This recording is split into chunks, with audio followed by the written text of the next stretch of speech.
Hello बच्चों, जय हिंद। तो आज हम लोग क्लास 8 का चैप्टर 2 करने वाले हैं। ठीक है, चैप्टर 2 का नाम क्या है बाबू? एक चर वाले रैखिक समीकरण। ठीक है, जैसा टाइटल पढ़कर ही आपको क्या लग रहा है बाबू कि इस एक्सरसाइज में हमें क्या करना है? समीकरण करना है, यानी कि इक्वेशन सॉल्व करना है। ठीक है, देखो बाबू, आप लोग क्लास 6 से इक्वेशन शुरू हो जाता है। क्लास 6 में 7 में इक्वेशंस के कुछ रूल्स आप लोगों ने पढ़ लिए होंगे। ठीक है, पर टेंशन लेने वाली कोई बात नहीं है। इस एक्सरसाइज के दौरान जो भी छोटे छोटे रूल्स होते हैं जो सबसे ज्यादा बच्चों में कॉम्प्लिकेशंस पैदा करते हैं इक्वेशन को करते टाइम, वो भी मैं बताते हुए चलूंगी, तो ध्यान से आप लोग समझते हुए चलना। ठीक है, देखो बाबू, पहला क्वेश्चन आपका क्या है? 3x equal to 2x plus 18, यानी कि क्वेश्चन हमसे ये कह रहा है कि इधर का जो हिस्सा है और इधर का जो हिस्सा है वो क्या है? इक्वल टू है। ठीक है, अब कैसे है? तो इस इक्वेशन को जब हम सॉल्व करेंगे तो फाइनली हम बता पाएंगे कि ये कैसे होगा। देखो बाबू, आपके क्वेश्चन में बोला गया है कि निम्न समीकरणों को हल कीजिए और अपने उत्तर की जांच कीजिए। साथ ही साथ हमें आंसर को वेरीफाई भी करना है, यानी कि इसकी जांच भी करनी है कि जो हमने सॉल्व किया, जो हमारा आंसर आया वो राइट है या नहीं। ठीक है, चलो पहला क्वेश्चन हो गया, चलो सॉल्व करना शुरू करते हैं। देखो बाबू, इधर 3x है तो मैंने 3x को उतार लिया।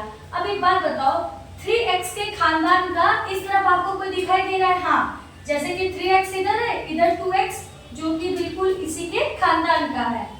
ठीक है, x की फैमिली का। थोड़ा सा मैं इधर से लिख लेती हूँ बाबू, क्योंकि इक्वल टू का निशान बीच में रहना बहुत ज्यादा जरूरी है। हाँ, एक चीज और, जो बच्चे सबसे ज्यादा गलती करते हैं इक्वेशन में कि वो कहीं पर कुछ भी लिखना चालू कर देते, कहीं पर भी सॉल्व करते।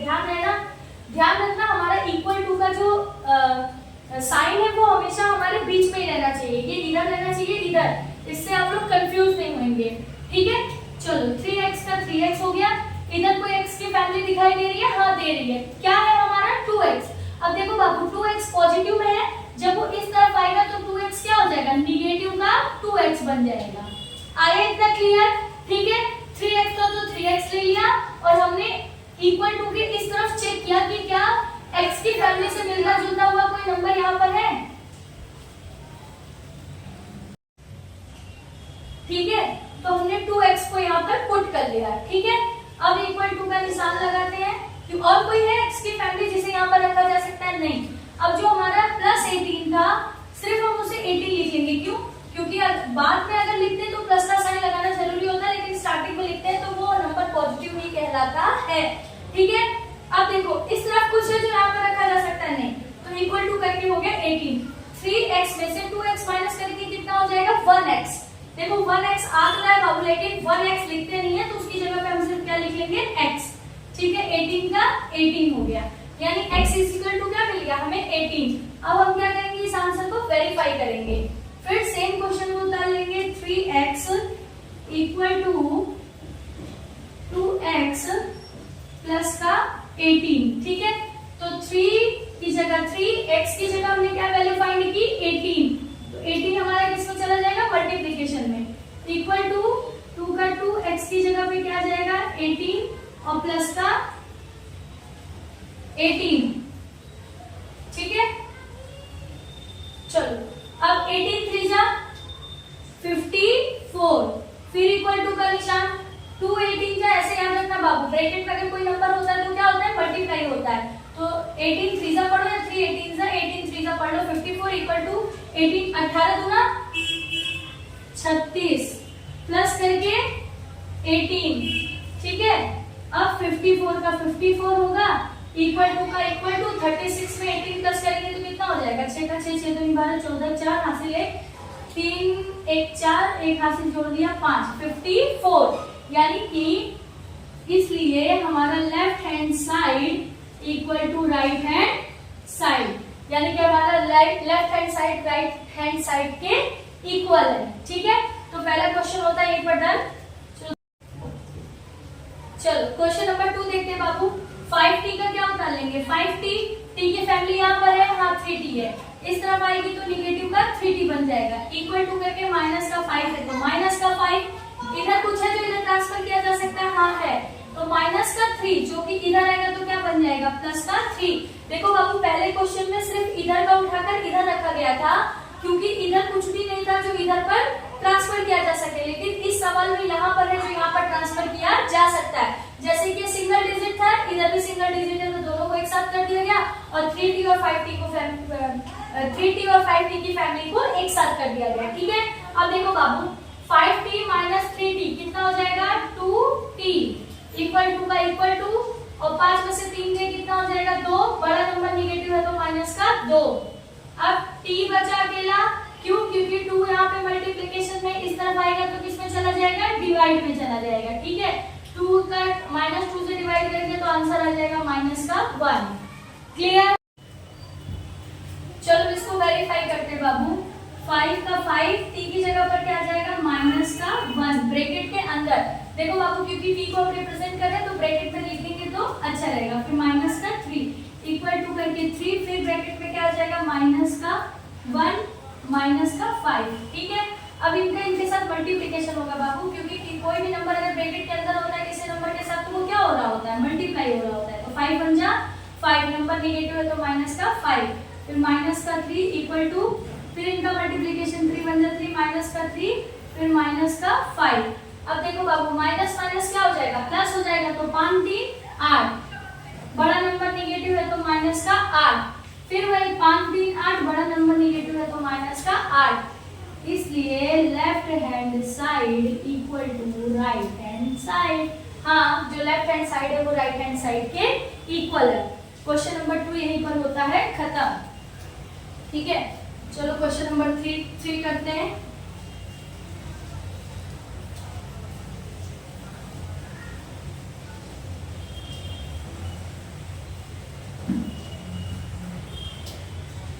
क्वेश्चन नंबर 3 क्या है, 5x plus 9 equal to 5 plus 3x 5 plus 3x। ठीक है, क्वेश्चन आ गया समझ में सबको? चलो फैमिली मिलाना चालू करते हैं। फैमिली से अच्छा है खानदान, बोलो खानदान। ठीक है, चलो 5x का खानदान इस तरफ कौन सा है हमारा 3x, जो कि ये पॉजिटिव में इधर आएगा क्या हो जाएगा निगेटिव बन जाएगा, यानी कि 3x इक्वल टू का इक्वल टू 5 का 5 और ये प्लस का 9 इधर आएगा तो माइनस का 9। क्लियर हो रहा है कॉन्सेप्ट बाबू? ठीक है, अब देखो बाबू 5 में से 3 गए कितना हो जाएगा 2x हो जाएगा इक्वल टू 9 में से 5 गए कितना हो जाएगा 4, बड़ा नंबर नेगेटिव है तो माइनस का 4, x का x रहेगा, x इधर मल्टीप्लाई है तो इधर जाएगा तो क्या हो जाएगा डिवाइड में चला जाएगा, तो 2 बन जा 2 और 2 2 जा 4, यानी कि माइनस का 2। x इक्वल टू क्या हो गया 2 बन जा 2 2 2 जहां बराबर है माइनस का 2। ठीक है, आया समझ में? देखो बाबू 2 का 4 से डिवाइड करना था तो 2 बन जा 2 2 2 जा 4, नंबर नेगेटिव में था तो माइनस का 2। चलो अब वेरीफाई करते हैं, फिर से क्वेश्चन को करते हैं। 5x प्लस का 9 इक्वल टू 5 प्लस 3x। चुपड़ी याद रहा है 3x। ठीक है, 5 का 5 होगा बाबू, x की जगह पे क्या पुट कर देना है माइनस का 2, फिर प्लस का 9 इक्वल टू 5 का 5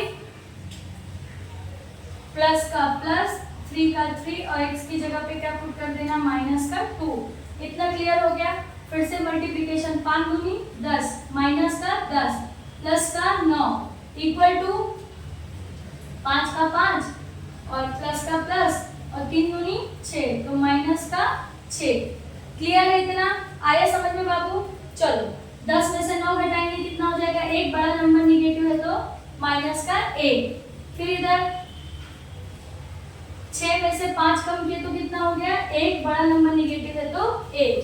तो क्वेश्चन नंबर 3 भी होता है यहीं पर खत्म।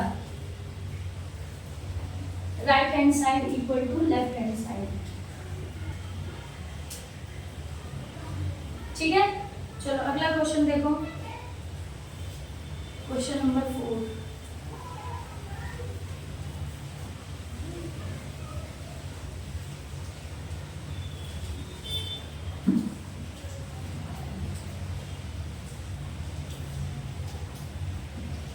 Question number 4, 4z plus 3 z plus 3 equal to 6 plus 2z। ठीक है, चलो खानदान ढूंढते हैं। 4z का 4z हो गया, z से मिलता जुलता हुआ खानदान 2z, इधर आया तो माइनस का 2z इक्वल टू 6 का 6 प्लस 3 था तो इधर आएगा माइनस का 3। ठीक है, 4z में से 2z माइनस करेंगे कितना हो जाएगा 2z इक्वल टू 6 में से 3 माइनस करेंगे तो 3। अब फिर अकेला हो गया z और 3 के बाद 2 इधर आ जाएगा डिवाइड में। कोई ऐसा नंबर है जो दोनों को एक ही साथ काट सके? नहीं, कोई भी ऐसा नंबर नहीं है जो 3 और 2 मतलब जिससे ये डिवाइड हो सके। ये डिवाइड हो सकता है? नहीं हो सकता है। ठीक है, तो z इक्वल टू क्या हो जाएगा 3/2। चलो वेरीफाई करते हैं कि हमारा आंसर सही है या नहीं। 4z प्लस का 3 इक्वल टू 6 प्लस 2z। देखो बाबू यहाँ बता देते हैं, यानी कि 2 का डिवाइड करना था 3 के साथ, लेकिन ये नॉन डिवाइडेंट है, ये कटने वाला नहीं है। ठीक है, चलो आगे देखो। 4 का हो गया 4, z की जगह पे क्या आ जाएगा 3/2 और प्लस का हो जाएगा 3। देखो बाबू जो भी यहाँ पर जिस भी चीज की वैल्यू हम फाइंड करेंगे उसको जब भी यहाँ पर लिखना, ब्रैकेट में लिखना, तो आपको सारी चीजें अच्छे से समझ में आएंगी। 6 का 6 प्लस का प्लस 2 का 2 और ब्रैकेट में आ जाएगा 3/2। देखो बाबू अब यहीं पर इसको क्या कर लेना है, काट लेना है। 2 1 जा 2, 2 2 जा 4। ठीक है, 2 1 जा 2 और 2 1 जा 2। चलो बचा क्या, यहाँ पे क्या दिखाई दे रहा है आपको कि यहाँ पर अब हम क्या कर सकते हैं, एक नंबर ब्रैकेट के अंदर है और एक ब्रैकेट के बाहर है, तो 3 का 2 के साथ क्या कर देंगे मल्टीप्लिकेशन। 3 2 जा 6 और 6 के बाद क्या बचा है प्लस का 3 इक्वल टू 6 का 6 बचा क्या है 6 प्लस 3, क्योंकि ये 2 सब कट गया तो 6 प्लस 3। 6 में 3 जोड़ देंगे तो कितना हो जाएगा 9 और 6 में 3 जोड़ देंगे कितना हो जाएगा 9। इसलिए left hand side equal to right hand side. ठीक है, चलो आगे करते हैं क्वेश्चन नंबर 5।